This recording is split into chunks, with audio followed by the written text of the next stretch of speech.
김성욱의 마켓 시선 이어가겠습니다. SK증권 리서치센터 김성욱 리서치센터장 스튜디오 모셨습니다. 어서 오십시오. 예, 안녕하십니까. 어느 때보다 리서치센터장의 시각이 궁금한 하루입니다. ECB의 금리 인하책이 발표가 된 이후입니다. 좀 전에 타이틀에 5월 증시 외국인 수급 맨 답이 없어요. 어떻게 될까요? 궁금해지는데 먼저 ECB 통화정책 내용을 분석을 한번 들어볼까요? 금융시장에는 어떤 변화가 있을까요? 예, 사실 ECB에서 기준금리를 내린 게 사실 시장 컨센서스는 동결이었습니다. 그래서 그만큼 네. 예, 기대감은 있었으나 그 반신반의했었죠. 근데 이제 그래서 그만큼 전격적인 성격을 가지고 있다라고 얘기할 수 있는 게 예, 과감하게 이제 그 금리 인하를 단행을 했었습니다. 사실 ECB가 그 물가를 위주로 한 그런 중앙은행 역할을 하고 있습니다. 네. 다시 말씀드리면 경기 부양에 대한 그런 의지는 예를 들면 FOMC나 이런 성격과 조금 틀립니다. 근데 이렇게 이 그래프를 한번 보시면 이번에 그 기준금리를 인하를 시킨 거는 그만큼 그 경제에 대한 감안도 했다라는 측면에서 시장의 기대가 뭐 크다라고 보여지고요. 이렇게 보시면 앞으로 그럼 어떻게 될 것이냐라는 측면에서 보면은 그 계속 그 막대 그래프까지 음으로 나온 게 지금 점점 커지고 있는 모습입니다. 따라서 그 기준금리, 빨간색 기준금리가 좀 더 내려갈 수 있다라는 측면에서 얼마든지 경기 부양의 의지는 그 기준금리 인하로 나타날 수 있다고 보여집니다. 네. 실제로 실업률 뭐 엄청나게 올라갔습니다. 그리고 물가는 또 안정되고 있고요. 그래서 분위기는 환경은 또 조성되고 있고 과연 이제 이렇게 된 경우 이제 자금의 흐름은 그 원자재 시장에서 이제 뭐 조금 더 빨리 반응을 보일 수 있다고 생각합니다. 그래서 장기적으로 하향 안정세 정도는 뭐 여전히 기대할 수 있습니다만 단기적으로는 그 뭐 바닥권에서 잠깐 올라가는 그 정도의 모습도 나타날 것으로 예상이 됩니다. 이렇게 해서 풀린 자금이 주식시장에 들어와야 지금 우리가 논하고 있는 이 부분을 이제 호재로서 우리가 받아들일 수 있을 것 같은데요. 혹자들은 이 풀린 자금이 우리 시장에 긍정적이다, 외국인의 유입을 도울 것이라는 분석도 있습니다만 이게 뭐 일본이라든지 이런 남의 나라로만 갈 수 있는 가능성도 열어두고 있거든요. ECB의 추가 부양책, 우리나라의 외국인 복귀 신호탄으로 보십니까? 아니면 아직입니까? 지금 사실 당장은 뭐 이 자체 뉴스가 예. 우리나라의 외국인 순매수로 이어진 뭐 그 직접적인 요인이라기보다는 예. 투자 심리적인 측면이 강하다 이렇게 이해를 하시면 되겠습니다. 물론 이제 긍정적이란 말씀이죠. 사실 크게 예. 봤을 때. 그리고 그 펀더멘탈리 볼 때 우리나라가 이제 유럽에 수출하는 그 수출의 비중이 사실 많이 낮아졌습니다. 그래서 한 10%대 정도밖에 안 되는데요. 물론 뭐 그럼에도 불구하고 중국이나 동남아의 이제 간접 수출까지 포함하면은 여전히 무시는 못하는 정도입니다. 네. 그래서 이런 그 경기 부양적인 입장으로 선회한다는 것 자체가 뭐 굿뉴스이긴 합니다만은 이게 직접적으로 큰 영향을 미치겠느냐는 부분에 대해서는 약간은 좀 기다릴 만한 요인이고라고 생각이 되고요. 예. 그래서 전반적으로 경제 지표 쪽에 조금 더 관심을 둘 필요가 있다. 아직은 그렇게 판단하고 있습니다.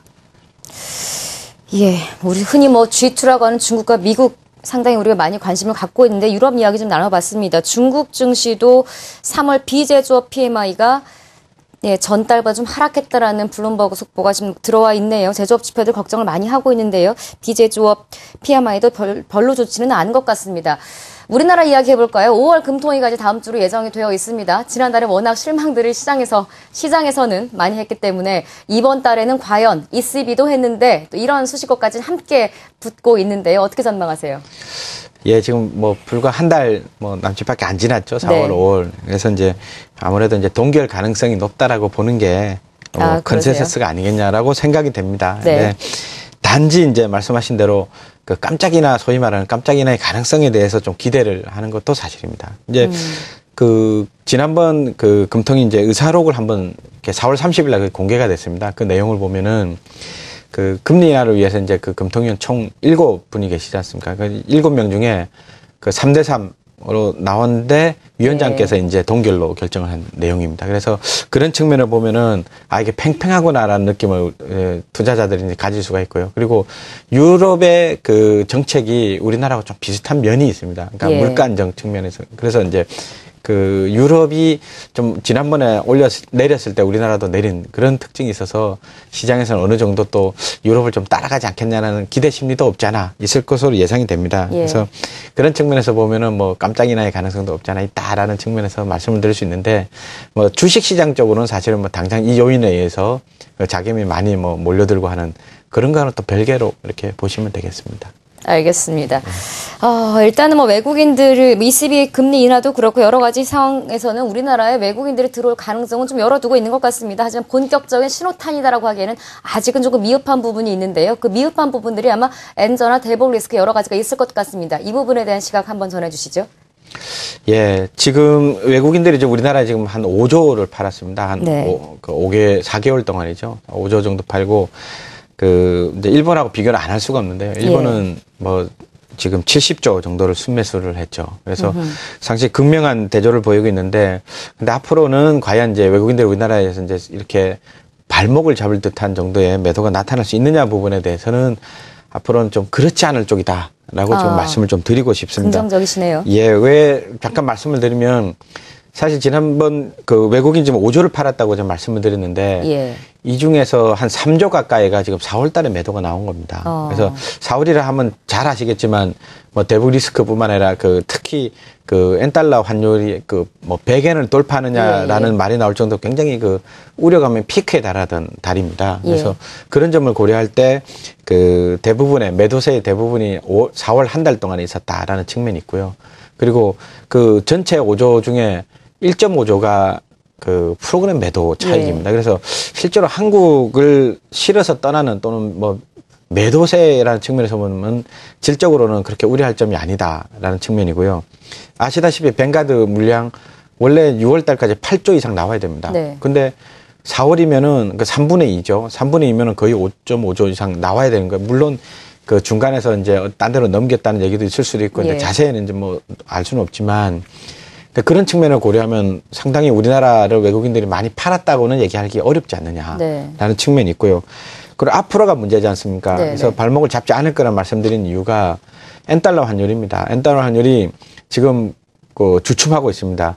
미국, 일본 금리 차가 지금 벌어지지 않고 있습니다. 그리고 투기 포지션 계속 줄고 있습니다. 늘지 않고 있습니다. 그래서 이런 등등을 고려할 때 엔달러의 우려점 이제 상당히 많이 완화될 수 있다라는 점이고, 장기적으로 봐서는 물론 뭐 어느 정도 여지가 있습니다만 피크는 다다랐다는 측면이 있고요.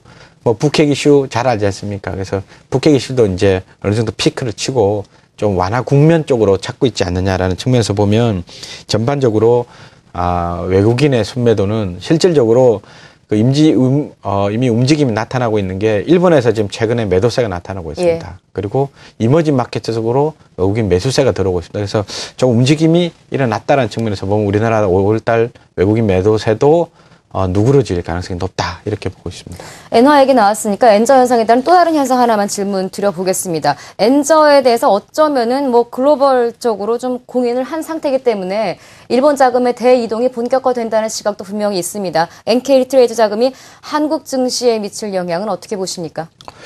예, 일본도 돈 굉장히 많이 풀고 있죠. 그래서 이제 사실 엔캐리 트레이드가 제대로 작동하게 되려면 한 3가지 요건을 좀 갖춰야 됩니다. 먼저 무엇보다도 이제 글로벌 경기 리스크가 거의 없어야 되는 그런 투자자의 심리가 있어야 됩니다. 그러니까 글로벌 경기 리스크가 없어야 되고, 그 다음에 엔달러 환율도 어느 정도는 계속 올라가는, 그러니까 엔저 현상이죠.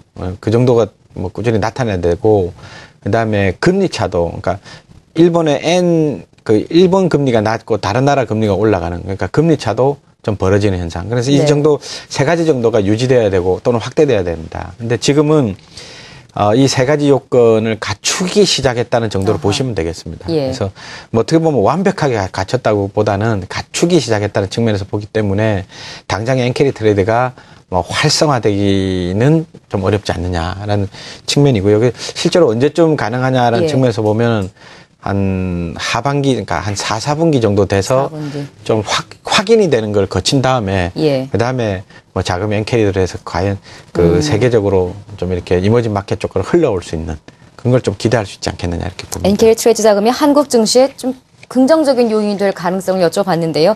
당장은 좀 어렵겠다. 하반기쯤을 예상하고 계시네요. 마지막 질문입니다. 외국인이 들어오는 부분에는 긍정적인 시각이었고요. 외국인의 수급이 들어오는 걸 발목 잡을 부분에는 다소 좀 부정적이시다면 외국인이 우리 시장에 복귀가 된다라는 가능성이 더 큰 것 같습니다. 그랬을 때 시장에 필요한 전략 세워주십시오.